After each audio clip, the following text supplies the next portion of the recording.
9 chia pets. Another Saturday rolled around. I had promised to help Ileana with her service learning project. She rang the doorbell at exactly 9 o'clock, but I wasn't quite ready. Give me a minute to grab my stuff, I told her. I ran to my room, slipped on some shoes, and put the manila envelope in the clipboard with the sponsor forms in my backpack. Then I put my chia pets in a laundry basket, leaving SpongeBob for Jimmy, since that was his favorite. When I returned to the living room, Mom was talking to Ileana. I felt a little embarrassed because Mom was in her robe and her hair was all messy. Have fun today, she told me. I noticed how she leaned against the doorway as if to hold herself up. Should I stay? I asked. I don't have to go. I can lend Ileana my chia pets. That's right, Ileana said. If you need Erica to stay. Don't be ridiculous, Mom interrupted. Go have some fun. I nodded, even though part of me felt guilty for thinking about fun when she was still sick. Miguel, Mom called out. Chia's leaving. Come say goodbye. Dad rushed over, but instead of saying bye to me, he took one look at Mom and said, What are you doing out of bed? I thought you were sleeping. I was, she answered, but I heard the doorbell and wanted to say hello. The doorbell woke you up? He sounded upset, and I couldn't help thinking that if the doorbell were a kid, it would be grounded. For her service learning project, Ileana was going to play with the children at Santa Rosa Hospital, which is across from a popular tourist spot called El Mercado, where visitors could eat Mexican food, watch ballet folklorica dances, and buy souvenirs. Her father drove us, and the hospital soon came into view. Its most impressive feature was an 8-story mural on its outer wall, a mosaic of tiles featuring a guardian angel in shades of purple and blue. She hovered over a Mexican boy with a dove in his hand. When I saw it, I glanced over my shoulder. I couldn't help wondering if I had a protective spirit, too. After all, I almost got hurt so many times, like when I ran into the street and a car screeched to a stop right before hitting me, and when I slipped and nearly fell off a cliff at Lost Maple State Park, and when a library bookcase tipped over as I climbed it, spilling its books about falling to crush me because a column kept it from crashing to the floor. Surely I had a guardian angel, and if I had one, then my friend had one too, and my mom. But what about the times we did get hurt or sick? Where were the angels then? Weren't they watching all the time? I was beginning to doubt because I'd been working so hard on my promesa, yet Mom was still sick. Sicker, in fact, with her swollen arm and with dark circles under her eyes. I knew I shouldn't think this, but sometimes those angels did a terrible job. Ileana's father dropped us off, and we carried the basket of chia pets to the children's ward. Every time we saw a cute guy in scrubs or a lab coat, Ileana said, Do you think he's a doctor? And every time we passed a glass door, she checked her makeup and said, Do I have enough mascara, or is my lip gloss shiny enough? Are you here to help kids or find a boyfriend? I finally asked. She shrugged, but I knew what the answer was. Don't you think doctors are too old for you? I said, remembering how Gumwad had said the same thing to me at Sonic. It doesn't hurt to imagine. I might marry a doctor someday, you never know. I could only shake my head. We made our way to the nurse's station on the pediatric ward. I got a visitor's pass while Ileana got a special I'm a volunteer button.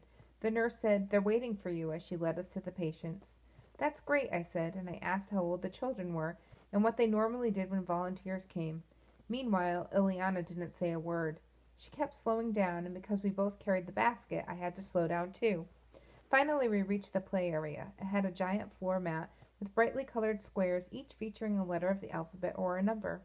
Against the wall, goldfish swam in a tank with multicolored gravel, fake plants, a scuba diver bobbing up and down as he released bubbles, and a sunken ship with windows big enough for fish to swim through. Buckets of crayons and colored pencils were on the tables, and toy boxes filled with stuffed animals. Puzzles and board games lined the walls. A few parents stood around, too. Have fun, the nurse said before returning to her station. What do I do now? Ileana whispered. She sounded panicky. Talk to the kids, I suggested. But she didn't say anything. She just stared at them. A few kids were in wheelchairs. Others had IVs or oxygen masks. One boy didn't have a leg, and one girl was bald with a long scar on her head. There were also kids who didn't seem sick at first, except for the hospital gowns and ID bracelets. They looked like students on a field trip. But then you noticed that they were tired or pale or extra thin. You noticed something else, too.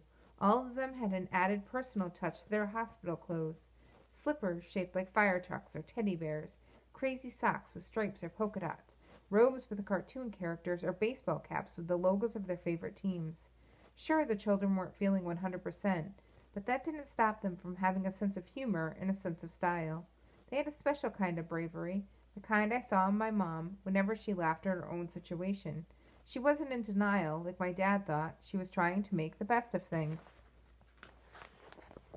I nudged Ileana. She didn't move. The kids stared at us, full of expectation, so I nudged Ileana again. Nothing.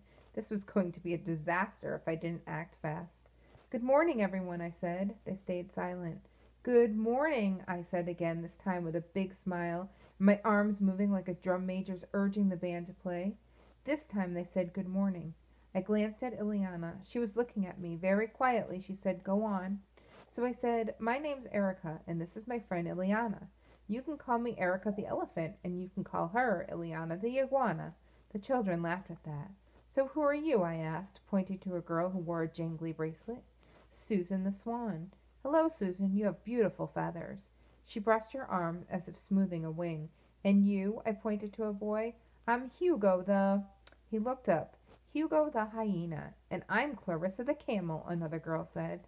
After that, everyone jumped in, all of them giving us their names and laughing at the animals they choose. Soon, Ileana the iguana was laughing too. "Why don't we make name tags?" she said finally, warming up to her job. She pulled some blank stickers from her purse, and the children wrote their names and drew their animals. Then they pressed the stickers onto their gowns. Now everyone knew everyone else. "What's in the basket?" a boy named Juan asked. "More animals for our zoo," I announced. I reached in and pulled out Mickey Mouse, his big ears peeking through the green hair. The kids giggled. Juan laughed. "Mickey doesn't have hair." "Well, this isn't Mickey," I exclaimed. "This is Mitch, his green-haired cousin." The giggles turned to laughter. The children wanted to see the other chia pets, so Ileana and I took them out, telling a story for each one. Then we handed them to the children. Some were too weak to hold the chia pets, so we put them on their laps or nearby tables. They smiled and petted the funny green hair. Soon Ileana and I heard animal noises, even from chia pets based on historical figures. Abe Lincoln barked and Einstein mooed. One girl had a kitten, but instead of meowing, it quacked. Why not? If a kitten could have green fur, then it could quack too. We were acting so silly, all of us, and I caught myself laughing till my belly hurt. When I glanced at my room ring, it was red, which meant I was feeling energized and adventurous. Now that Ileana knew what to do, I decided to work on my own project. Since I was at a hospital, I figured lots of people would know how I felt about my mom. After all, if they were here, then they would know someone who was sick. Surely they wanted to cure diseases, so I went to the lobby to ask for sponsors. "Hello, can I speak to you?" I said to the first group who walked in. When they saw my clipboard, they hurried away. I asked the next group. They shook their heads and said, "Not now." This was turning into a repeat of going door to door. But eventually people stopped to listen, and they were very understanding.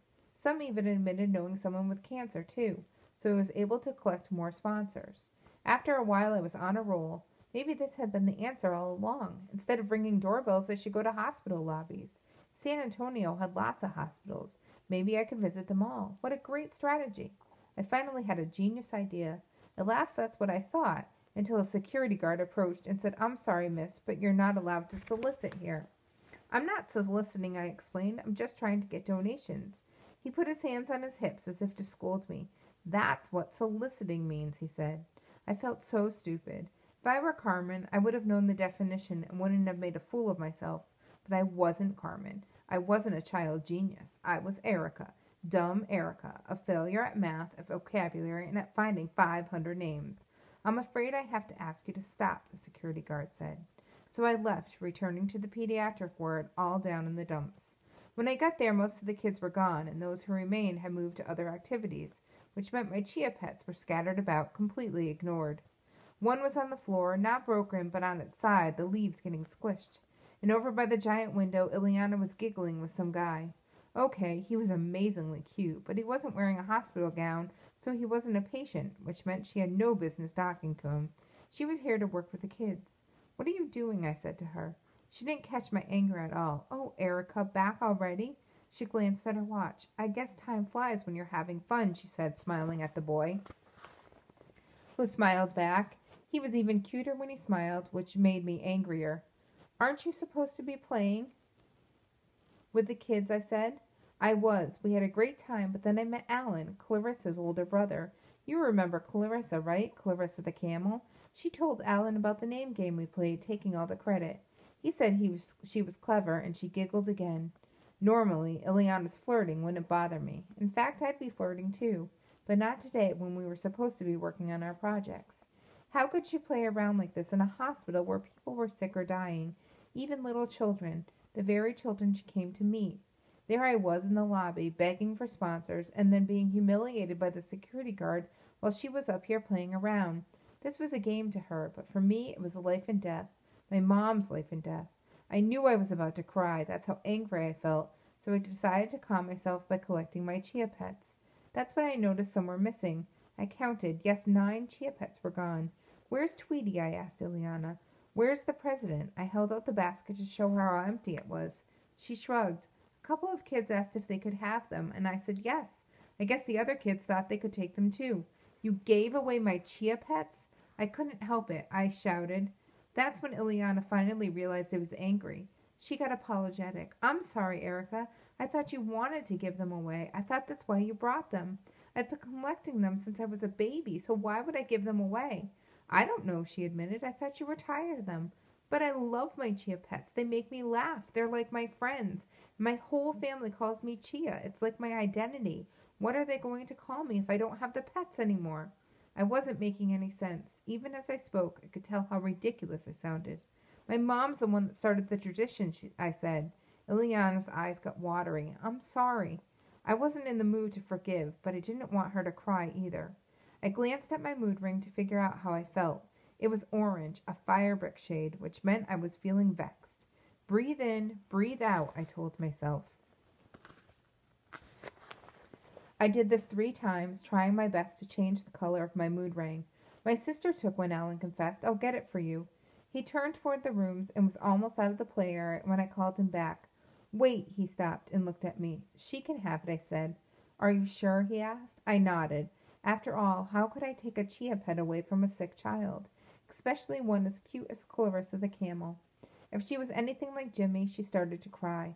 All the kids would cry. I didn't want to cause so much sadness, especially when they came here to make them laugh. Are you sure? Ileana repeated, and I nodded again. Sometimes it was too late to get things back, even if they were still close by. I made another pass to the play area in case I had overlooked a chia pet, but no, they were definitely gone. Meanwhile, Ileana and Alan exchanged phone numbers and said goodbye. Then Ileana asked a nurse to sign her timesheet, and we headed to the elevators. When we got there, I spotted a directory of the hospital departments. I pointed at the word oncology and said that's where the cancer patients go. And that's when the tears finally came. I couldn't push them down anymore. Oh, Erica, Ileana said. She hugged me. She probably knew I wasn't crying about chia pets, but about my mom. A moment later, the elevator doors opened. Some people came out. They saw my tears, but they didn't say anything. Why would they? We were in a hospital where tears were more normal than smiles. 28 cars passing by. Because of the lymphedema, Grandma had been driving for Mom, and while I was in school, she watched Jimmy. But by the end of the day, she was ready to go home. Your grandpa gets cranky, she explained, though I know she got cranky too. When she dropped us off on Thursday, Carmen and I found Mom at the kitchen table, sound asleep, her cheek on top of a placemat. The swelling in her arm had finally gone down, so she had returned to radiation therapy. The treatment knocked her out, but Jimmy thought she was playing night-night, a bedtime game. When he tugged at Mom's robe, Carmen pulled him away. Mom's not playing, she said, but he didn't believe her. He curled up on the floor, closed his eyes, and said, I go night-night too. She was about to stand him up, but I stopped her. Let him pretend, I said. Then I gently shook Mom. She lifted her head, confusion all over her face. Come on, I said, helping her stand, and letting her lean on me as I walked her to the bedroom.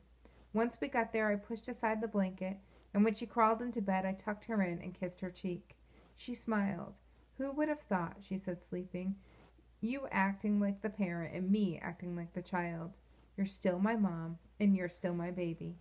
She patted the bed like she used to when I was Jimmy's age. I shook off my shoes and curled up beside her. I knew I was leaning near her sore side, but she didn't complain. I was almost as tall as she, and I had been washing clothes vacuuming, giving Jimmy a bath every night. I've been trying my best to keep peace with Carmen, even though she got on my nerves. But right now, I wanted to be a child again, Jimmy's age, because he was too young to understand what was happening. Mom stroked my hair and hummed my favorite lullaby about little chicks who cried when they were hungry and cold. Los politos dicen pío pío cuando tienen hambre, cuando tienen frío. That's how I felt, like a polito crying. But not like Jimmy, whose shoulders shook, but like Dad, who was still as a wall. As I lay there, I thought about the race for the cure and my project, both only a week away. Little by little, I'd been gathering names, but I still didn't have 500. Last Sunday, I'd asked Dad to take me to the medical center area because lots of hospitals were on the same street. I went to the lobbies asking for sponsors and leaving only when the security guards explained the no soliciting rule. I knew it was lying to pretend I didn't know the rule, but each time I managed to get several sponsors before getting caught, and I never really got in trouble. I just apologized and went to the next hospital. What else could I do? I had already knocked on every door in my neighborhood and called all my relatives. I had even bugged people after church, but it still wasn't enough, and I was starting to panic because it seemed impossible to get 500 names in time for the walk, in time for Mom. After a while, Mom's voice faded out and her hand slipped away. She was asleep again. I wanted to stay and dream that things were back to normal. Back to the time where Mom brought those 9 bikinis home, but something fell in the kitchen and the loud crash made Jimmy cry. So I crawled out of bed, took a deep breath, and went to investigate. When I got to the kitchen, I discovered the trash flipped on its side. Last night's chicken bones were scattered on the floor, along with dirty paper towels and broken eggshells. Jimmy was holding up a jar and saying, "Throw away." It was a half-empty peanut butter jar. We'd made a few sandwiches from it, but the rest of the peanut butter was on his face, shirt, and hands. He even had peanut butter in his hair. "How did you get this in your hair?" I asked. He just held up the jar and said no more, even though there was enough for several sandwiches. "Why weren't you watching him?" I complained to Carmen. She didn't answer because she was counting, her eyes staring at some invisible point. She said 23, and a few seconds later 24, and a whole minute later, after I had time to dampen a towel and wipe Jimmy's face, she said 25. That's when I realized she was listening for cars passing by. We didn't live on a busy street, and you could barely hear the cars from within the house, so counting them took a lot of concentration. Something Carmen had gobs of right now. She looked obsessed, in my opinion. "If you're counting cars, you'll never get to the end," I said. "There will always be cars driving down the street." She just said 26, 27, long pause, 28. I could only shake my head. My sister was going nuts. I looked at Jimmy again. If I wanted to wash up the peanut butter, I have to give him a bath. Lots of kids probably cried about taking a bath, but not Jimmy. He loved it. I filled the tub with bubbles and threw a bunch of toys in. I helped him into the water, and then I sat on a stool beside the tub to make sure he didn't drown. While he invented adventures with his pirate ships and toy shark, I invented a story in the journal Gumwad had given me. I've been writing in it every day, and Gumwad was right. Having a place to express myself helped. Maybe it didn't solve my problems, but it made me feel calmer. Often I didn't even mention my worries. I wanted to forget them, so I wrote whatever came to mind. Stories, lists, conversations I'd overheard, or letters to famous people. Today I wrote a story about a girl who liked to count. First she counted the cans of soup in the cupboard. It took her 22 seconds, I wrote. Then she counted the light bulbs in the house, which took 5 minutes and 40 seconds. She went outside and counted the trees on her street. Since the street was long, it took over an hour. She then made her way to the grocery store to count the cars in the parking lot. Cars weren't like trees. They kept leaving and arriving. The girl had to start over numerous times. Finally, around midnight, when the last person left, she finished counting. 1 car. The girl wondered who it belonged to, I wrote, since all the customers' employees had gone home. Finally, she looked at the sky and started to count the stars. She's still counting because you can never figure out how many stars there were. It would take a lot more than 1 lifetime to get that number. All my stories were short and simple. When I had time, I went back and drew pictures. Sometimes I read my stories to Jimmy, very quietly, not because of Dad's rules, but because I didn't want Carmen to overhear. It was just about to read him this one when Dad walked in. He sat on the edge of the tub, scooped up some bubbles, and threw them at Jimmy. He was too preoccupied with his toys to notice. Then Dad said, "The counselor from your school called today." "Is Carmen getting another award?" I asked, already dreading the news. "No," Dad said. "She called about you." Me, I thought for a moment. The counselor called only when it concerned Carmen, usually to invite my parents to some type of recognition ceremony. No way I was getting an award. I hadn't done anything special. That would mean only one thing. The counselor called because I was in trouble. Of course I was in trouble. I'd been falling behind. My grades were okay, but I'd missed some assignments and my quiz scores were low C's. "She wanted to schedule a conference with some of your teachers next Monday," Dad said. "She mentioned Mr. Leva. Isn't that your math teacher?" Of course, I thought, dropping my head. "Yes," I said, my voice small because I felt like such a loser. When the school called about Carmen, it was because she'd done something spectacular, like gotten a perfect score on a national test that's for seniors in high school. But when the school called about me, it was because I was not spectacular. And because I was not spectacular, I was failing math. Sure, I could count, just like everybody else, but the most interesting thing I did with numbers was remember my locker combination. "Any idea why he'd want a conference?" Dad asked. "I think I'm failing his class," I admitted. "Really? What's your average?" "If I were good with numbers, I'd tell you." I couldn't help being sassy. After all, who cared about my average? I was failing, plain and simple. It didn't matter if my average was a 62 or a 12, because I was still an F in the grade book. "I don't understand," Dad said. "Your sister—" I stood up. "Don't even go there," I warned. "I'm so sick and tired of hearing how smart Carmen is and how dumb I am." "I didn't say you were dumb. You were going to tell me to ask Carmen for help, to ask her for tutoring. That's what everybody tells me. They think Carmen has all the answers, and guess what? She thinks she has all the answers.